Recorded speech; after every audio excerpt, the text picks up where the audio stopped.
Welcome to Eye on Africa. I'm Clarisse Fortuné, and here are the top stories from across the continent. 1 year after Donald Trump took office in the White House, has Washington reset its relationship with Africa? Tariffs, aid, health, education. What's changed and what's at stake? We'll discuss this and more with our guest, David Naidu. Ghana arrests West African nationals accused of illegal online activities, luring workers under the pretext of lucrative work and forcing them to engage in cybercrimes.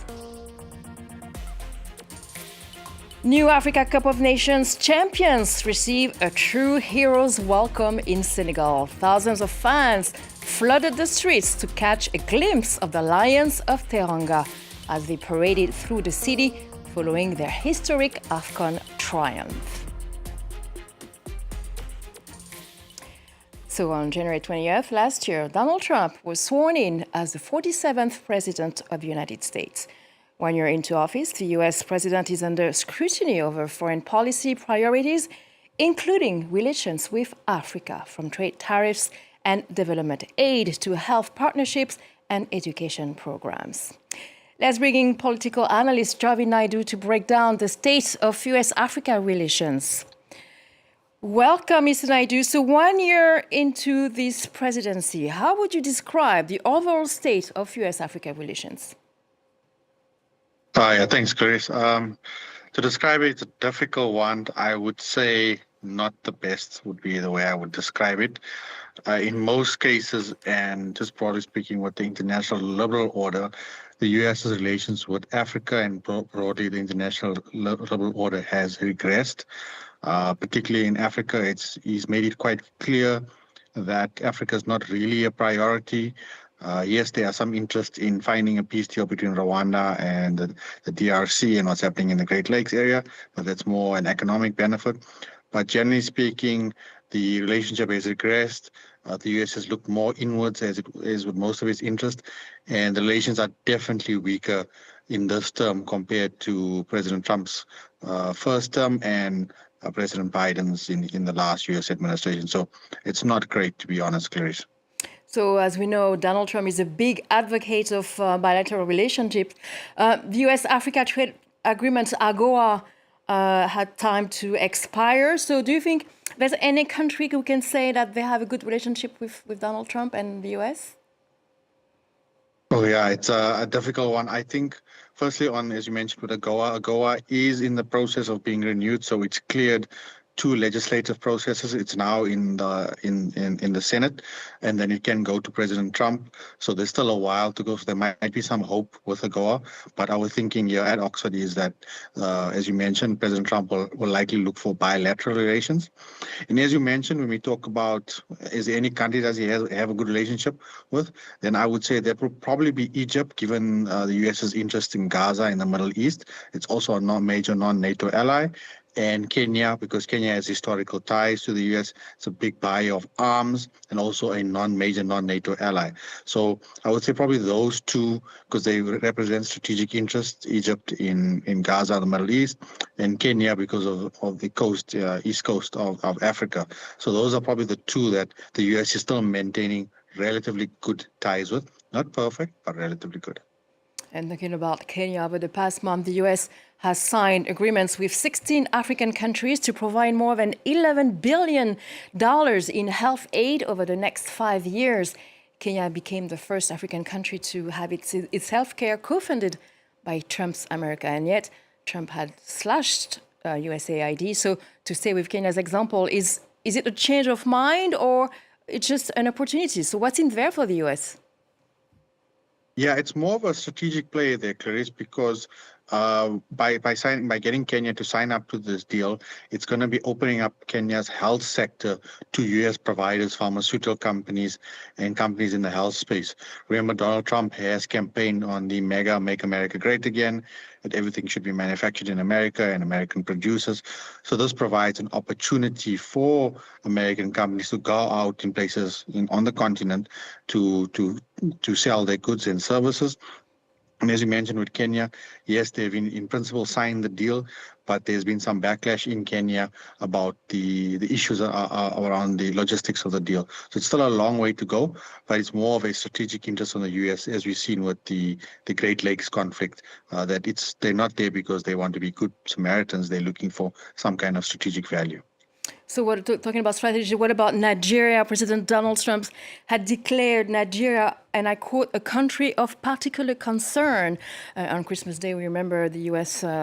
Military carried out strikes on terrorist locations in northwest Nigeria. Visas for Nigerians are now restricted. So how would you define their relationship?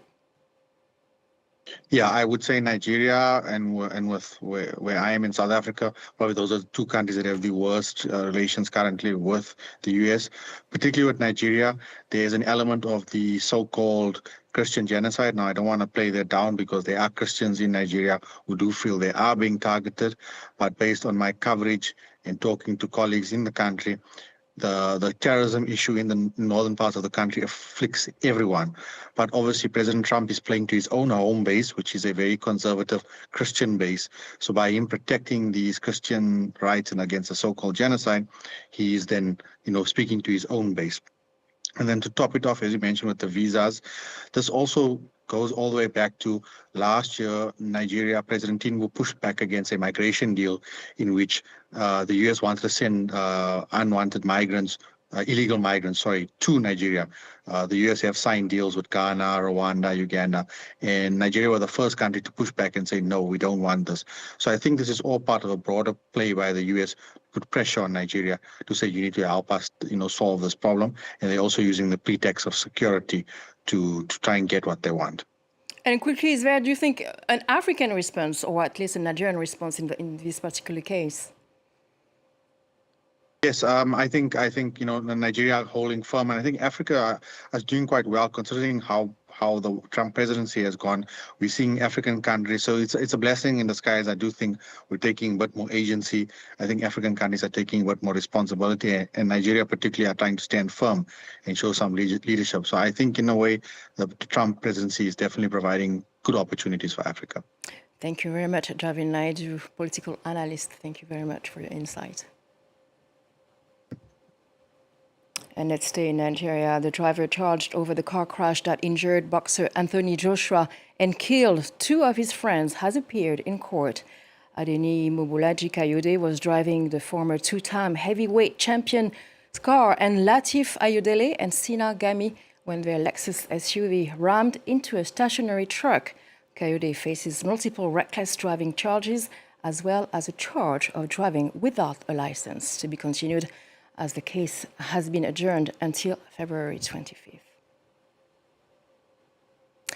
Reports that more than 160 worshippers were abducted from 3 churches during Sunday services in a village in Kaduna State, we were talking about it yesterday, have sparked controversy in north-central Nigeria. While police and the state government deny the incident and warn against spreading what they call false claims, villagers and the Christian Association of Nigeria insist the abductions did take place, accusing authorities of politicizing the issue. Sam Olukoya reports. The police and Kaduna State government officials have described the news of the abductions from the churches as the work of rumor mongers. But the people of Kurmewali village have a different account. I managed to speak with a man who said he was one of those abducted but managed to escape. He re-echoed earlier reports that more than 160 church members from the village are still being held. He said the gunmen have since called the villagers, demanding 17 motorcycles. He said it is likely they will soon follow up with demand for ransom. The situation is very unusual by any standard, that the government and the citizens will be given conflicting accounts on an issue as serious as the abduction of more than 160 worshippers from 3 churches. The NGO, Christian Solidarity Worldwide Nigeria, said soldiers refused its officials entry into the village when they went there on a fact-finding mission. There are reports that government officials have asked the people not to talk to journalists because the report of the abductions will give Kaduna State a bad image, especially at the time US President Donald Trump claims Christians in Nigeria are facing persecution. Nigerians are quite curious to know the truth of what actually happened at the Kurumiwali village last Sunday. Ghana security services are actively conducting a crackdown on several West African nationals involved in romance fraud and other forms of cybercrime. The most recent operation resulted in the arrest of over 50 individuals, primarily from neighboring Nigeria, during a dawn raid on the outskirts of the capital, Accra. There is a growing trend of foreigners being lured to Ghana under the pretext of lucrative work. Here's our correspondent from Ghana, Justice Baidu. Ghana has become a hot spot for increasing cases of romance scam and online fraud, triggering countries like the United States of America, where most victims find themselves, to take a keen interest in online activities in Ghana.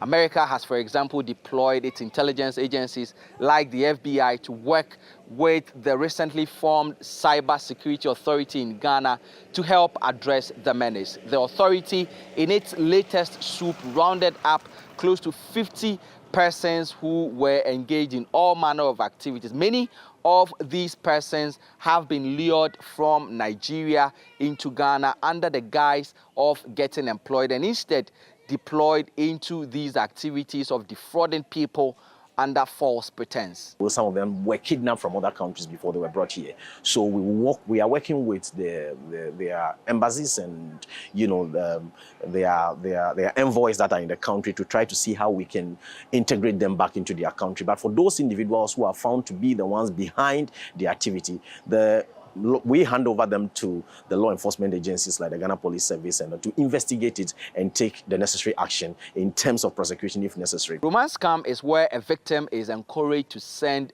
huge sums of money to fictitious partners who they believe are real. In some instances, company emails are also hacked into, and a huge amount of monies are withdrawn without the knowledge of the owners. In one instance recently, the Cyber Security Authority busted a cartel that had stolen around $8 million from one victim alone. In the last 6 months, around 1,000 people have been arrested in Ghana involved in this crime.